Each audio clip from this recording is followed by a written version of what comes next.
This is my favourite rice. আসসালামু আলাইকুম রহমতুল্লাহি ওবরাকাতু। আশা করি আল্লাহর রহমতে ভালো আছেন। আজকে সকাল সকাল আমার আম্মু খিচুড়ি রান্না করছে। খিচুড়ির সঙ্গে আমাদের খাঁটি ঘি রয়েছে এবং সাথে শুকনো মরিচ দিয়ে আলু ভর্তা করা হয়েছে। আলু ভর্তাটাও মনে হচ্ছে এত সুন্দর, মানে ডাউল ভর্তার মতন সফট হয়েছে, মাশাল্লাহ। খেতে না অসাধারণ লাগছে।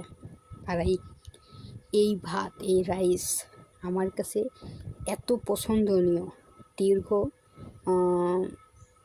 2 মাস তো এই খিচুড়ি ভাত খায় নাই। রাতে খাওয়ার কথা ছিল, কিন্তু গত রাতে খাওয়া হয় নাই। আজকে সকাল সকাল খিচুড়ি রান্না করছে, আর সারাদিন আমি খিচুড়ি ভাতই খাবো ইনশাল্লাহ।